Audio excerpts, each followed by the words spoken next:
오늘 말씀은 고린도전서 1장 1절에서 9절 말씀을 통해서 예수님을 기다린다는 것이 어떤 모습이고 어떤 태도로 하여야 할지에 대해서 말씀을 나눌 수 있기를 원합니다. 고린도전서 1장 1절에서 9절입니다. 제가 봉독하도록 하겠습니다. 하나님의 뜻을 따라 그리스도 예수의 사도로 부르심을 받은 바울과 형제 소스데네는 고린도에 있는 하나님의 교회 곧 그리스도 예수 안에서 거룩하여지고 성도라 부르심을 받은 자들과 또 각처에서 우리 주 곧 그들과 우리의 주 되신 예수 그리스도의 이름을 부르는 모든 자들에게 하나님 우리 아버지와 주 예수 그리스도로부터 은혜와 평강이 있기를 원하노라. 그리스도 예수 안에서 너희에게 주신 하나님의 은혜로 말미암아 내가 너희를 위하여 항상 하나님께 감사하노니 이는 너희가 그 안에서 모든 일 곧 모든 언변과 모든 지식의 풍족함으로 그리스도의 증거가 너희 중에 견고하게 되어 너희가 모든 은사에 부족함이 없이 우리 주 예수 그리스도의 나타나심을 기다림이라. 주께서 너희를 우리 주 예수 그리스도의 날에 책망할 것이 없는 자로 끝까지 견고하게 하시리라. 너희를 불러 그의 아들 예수 그리스도 우리 주와 더불어 교제하게 하시는 하나님은 미쁘시도다. 아멘. 2020년 1월에 코로나가 시작되면서요, 전 세계적으로 큰 변화가 우리들 가운데 있었습니다. 특히 교회에 있어서 많은 변화가 있었다라고 생각합니다. 그리고 그 코로나로 인해서 이제까지 한국 교회가 가지고 있었던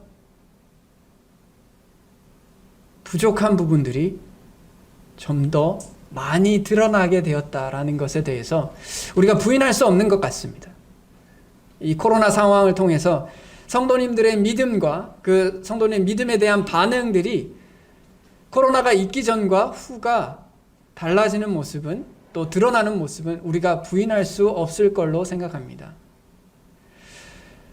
또한 이 코로나를 통해서 어떤 이들은 교회의 참 위기라고 고백하기도 합니다. 어떻게 보면 이 코로나 상황 가운데 교회의 존폐가 엇갈리는 교회들도 참 많이 있다라고 생각합니다. 실질로 대한민국에 약 6만 개의 교회가 있다라고 이야기해요. 그리고 그 중에 한 1만 개가 교회가 정상적으로 섬겨지는데 어려움이 생겼다라고 통계상으로 이야기합니다. 결국 원래 코로나 이전에 6만 개라는 교회가 정상적으로 뭐 부족함이 있든지 없든지 계속해서 운영되어 가다가 코로나 상황이 닥치니 그 중에 6분의 1만 개의 교회 정도가 어려움에 닥쳤다라고 이야기합니다. 어떻게 보면 우리가 이 코로나가 우리에게 참 많은 것을 생각하게 합니다. 교회가 대한민국 사회에서 비판을 당하기도 하고요. 이기적이다, 독단적이다, 비난을 당하기도 합니다. 하지만 이 모든 상황 가운데 우리가 기억해야 할 것이 있습니다. 우리는 우리의 상황이 좋든 나쁘든 우리는 예수 그리스도를 그분께서 다시 올 때까지를 기다리는 기다림의 순례자들이라는 겁니다. 그리스도인의 기다림에게는 과거, 현재, 미래의 기다림이 있다라고 생각해요. 과거에 예수님의 초림에 대해서 믿음의 선진들이 기다려왔습니다. 그 기다림은 이루어졌습니다. 그리고 이 시대를 살아가는 많은 사람들이 각자의 삶 속에 하나님의 나라가 임재하기를 기다리고 있습니다. 우리가 복음을 전할 때 많은 다른 믿지 않는 분들께서 하나님의 나라의 구성원이 되고 그 안에 하나님의 나라가 임재하기를 우리가 기다리고 있어요. 복음을 전할 때요. 그리고 믿는 그리스도인들은 예수님께서 다시 오기를 간절히 기다리고 있습니다. 그래서 그리스도인들은 사실 기다림의 삶을 가지고 있다라고 생각합니다.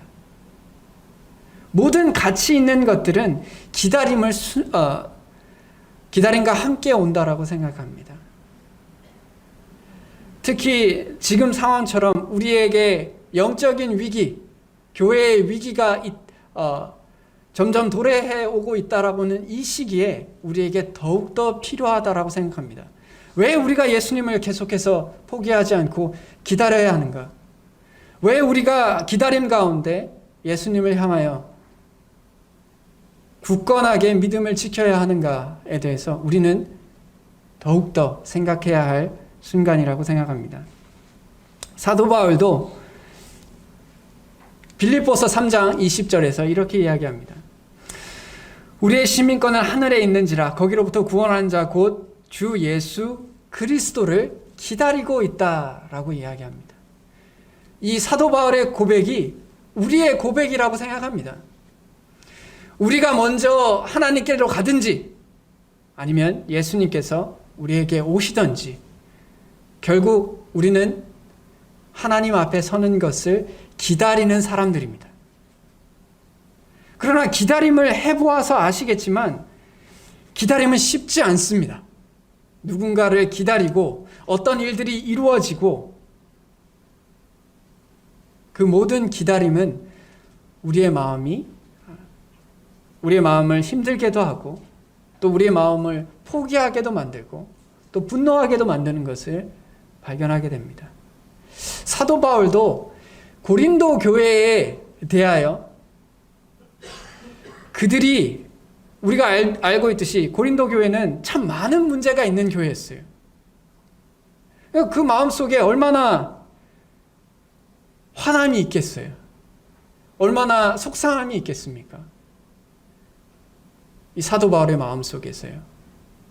그런데 그의 그 기다림 가운데 어떤 태도로 누군가가 하나님으로부터 벗어난 다른 길을 걸어갔을 때, 하나님을 사모하고 기다리는 삶으로부터 벗어났을 때 어떻게 회복시키고 그들을 어떻게 대해야 하는지 고린도전서 1장 1절에서 9절은 말씀해 주고 계십니다.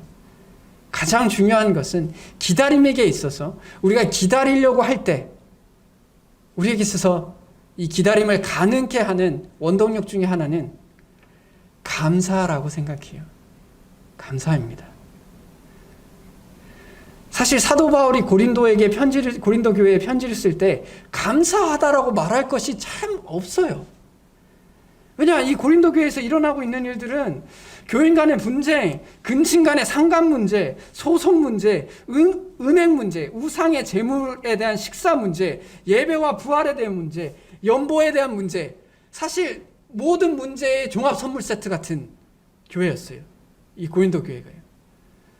근데 사도 바울이 감사한다라고, 그것도 항상 하나님께 감사한다라고 편지를 시작합니다. 우리의 기다림도 마찬가지예요.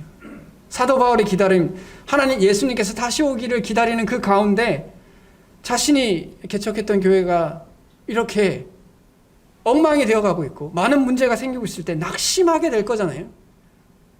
우리가 예수님의 재림을 기다리는 가운데 우리 주변에 일어나고 있는 일들이 내가 원하는 모습대로 되지 않아요. 낙심하게 됩니다. 당연한 거 아닌가요? 속상하고요. 그러다 보면 이거 뭐 별거 있나? 나도 그냥 되는 대로 살겠다 라고 생각하는 마음이 생긴다고 생각합니다. 사도 바울은 이때 감사로 그 기다림 가운데의 고통을 해결해 가고 있습니다.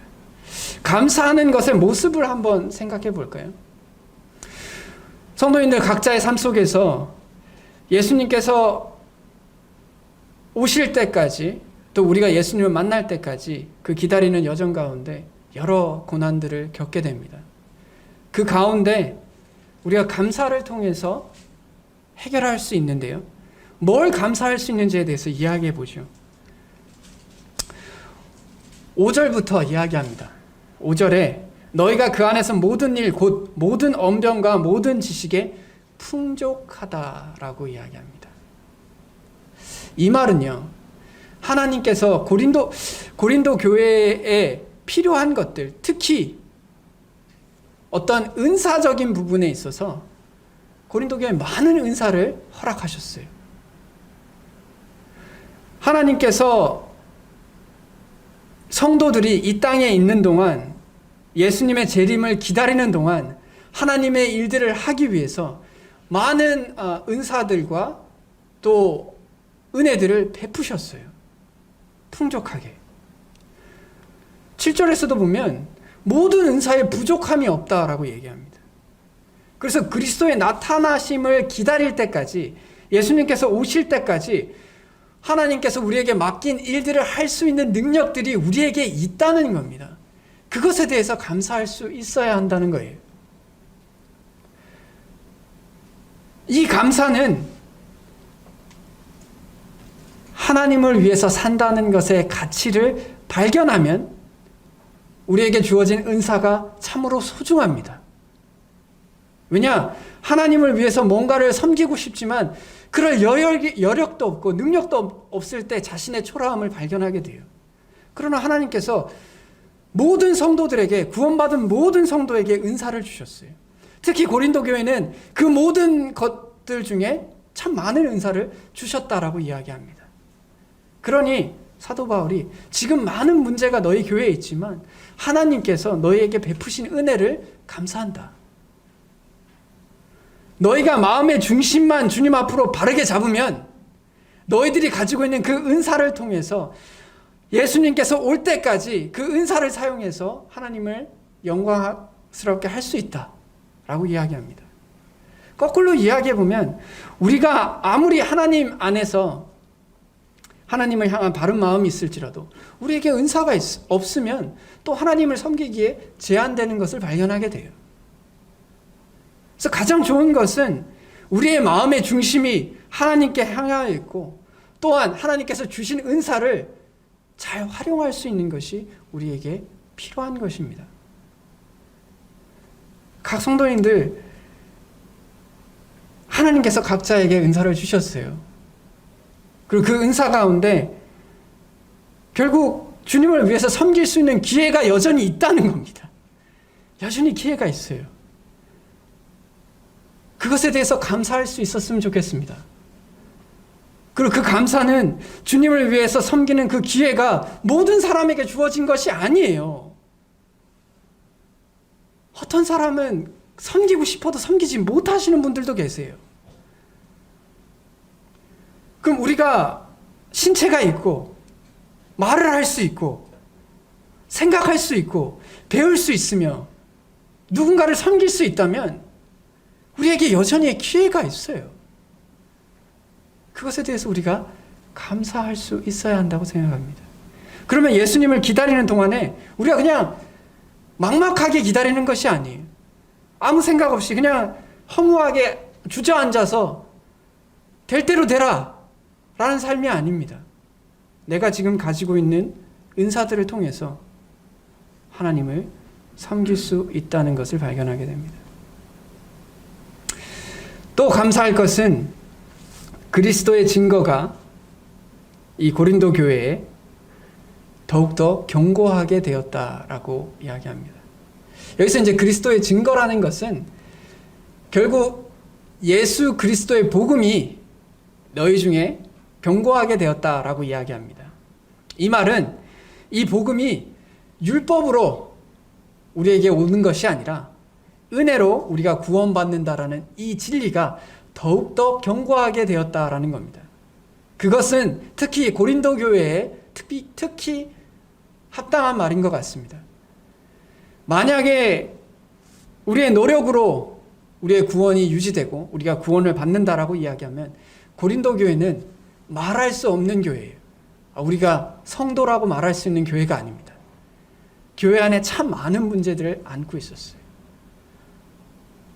하지만 하나님의 은혜로 우리가 구원받는다는 사실을 깨달았을 때 그들이 비록 문제가 많지만 그들이 여전히 연약한 부분들이 있지만 예수 그리스도를 통해서 우리가 구원을 받고 그 안에서 회복되며 그 안에서 하나님과의 교제를 누린다라는 이 복음이 더욱더 절실해지고 더욱더 드러나게 된다는 것을 말합니다.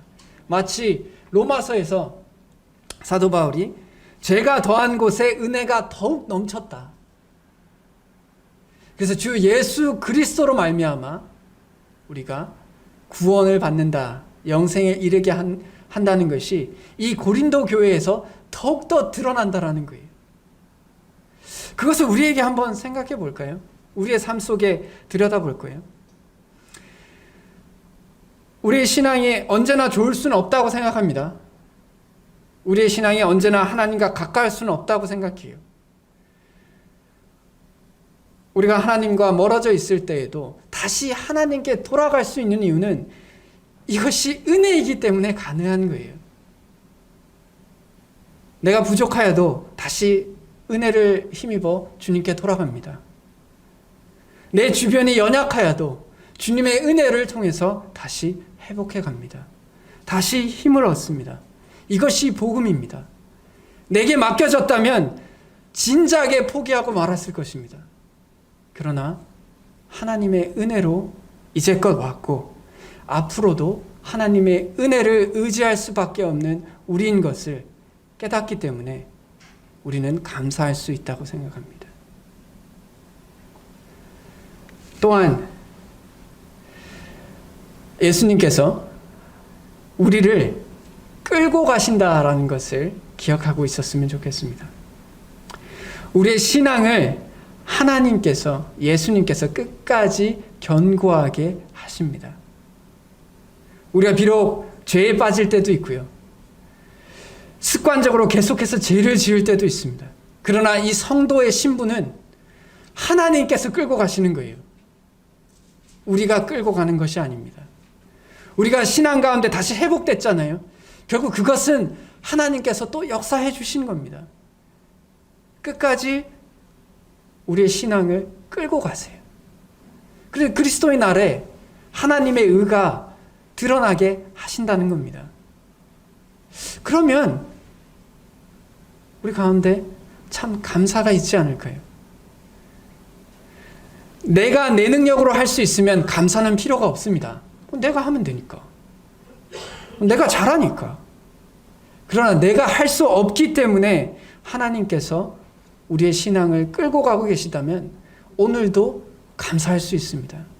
우리가 이 자리에 있는 것도 하나님께서 우리의 신앙을 끌고 가 주시기 때문입니다.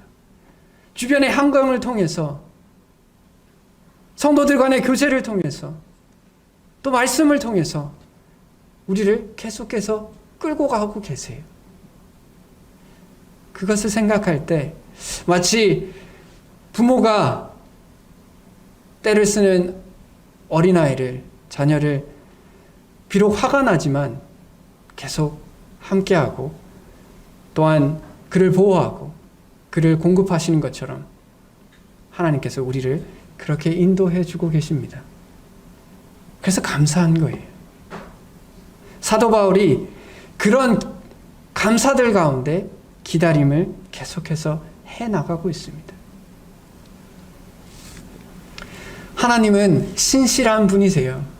우리는 우리의 말과 행동이 다를 때가 종종 있습니다. 또한 했던 말을 번복할 때도 종종 있습니다. 그러나 하나님께서 여기서 미쁘시다라는 말은 하나님은 믿을만한 분이시다라는 거예요. 하나님께서 뱉은 말은 하나님께서 다 지키신다라는 것을 말씀하십니다. 예수님께서 다시 오시기로 약속하셨고 또 예수님께서 세상 끝날까지 우리와 함께 하시겠다라고 약속하셨습니다. 그리고 그것은 지금까지 지켜져 가고 있습니다. 그런 하나님을 믿고 우리는 살아가는 것입니다. 특히 신앙생활에 있어서 성도를 보는 것이 여러 제약으로 인해서 서로 교제하고 원활하게 성도를 보는 것이 어려운 이 시기에는 더더욱 주 하나님과 예수 그리스도와 교제하는 것에 대해서 깊이 묵상해 보아야 합니다. 우리가 날마다 살아갈 때 정말 예수 그리스도와 교제를 하고 있는지, 인격적으로 하루하루 예수님을 만나가고 있는지,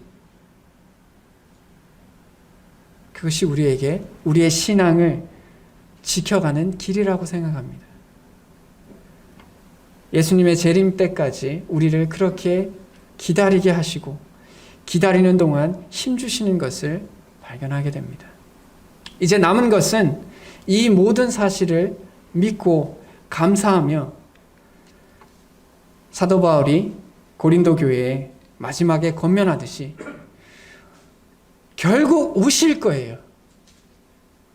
우리가 그때가 언제인지 알 수 없으나 예수님께서 죽음을 이기시고 이 땅에 오실 것입니다. 우리에게 승리를 주시는 하나님에 대해서 감사하며 우리에게 주어진 일들을 견실하게 흔들리지 말고 항상 주의 일에 힘쓸 수 있기를 원합니다. 우리의 수고가 주 안에서 결코 헛되지 않습니다. 결코 헛되지 않습니다. 하나님을 믿는 자나 하나님을 믿지 않는 자들이나 결국 고통이 찾아오기도 하고 또한 즐거움이 찾아오기도 합니다. 그게 인생이 가지고 있는 특징이에요. 하나님을 잘 섬겼다고 해서 우리가 항상 건강한 것도 아닙니다. 하나님과 친밀한 교제를 가졌다고 해서 우리가 항상 부자인 것도 아니에요.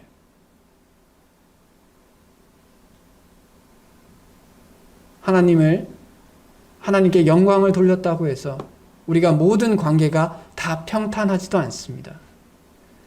그게 우리의 인생이에요. 어쩔 수 없다.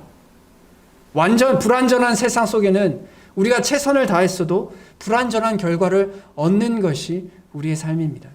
그럴 때 하나님이 안 계신가? 아니면 하나님이 계셔도 나는 이제 하나님을 위해서 살고 싶지 않아. 더 이상 하나님을 위해 나의 시간과 나의 노력을 드리고 싶지 않아. 라는 마음이 들 수 있습니다. 그럴 수 있다고 생각해요. 그럴 때 하나님께서 우리에게 과연 무엇을 주고 계신지, 우리가 그리스도 안에서 만족하지 못하는 것이 있을 수 있겠지만 물질적으로나 인간적으로, 그러나 하나님께서 우리에게 무엇을 주셨는지를 다시 묵상해 보면 또한 그것을 통해서 우리가 감사하게 되었을 때 우리는 다시 기다림의 여정을, 그리고 그 기다림 가운데 하나님께서 맡기신 일들을 해갈 수 있다라고 생각합니다. 지치고 힘드실 때 주님께서 다시 오실 것이고 또 이미 우리에게 주신 그 많은 것들에 대해서 감사하며 그 믿음의 그 기다림의 여정을 계속해서 해 나갈 수 있기를 원합니다.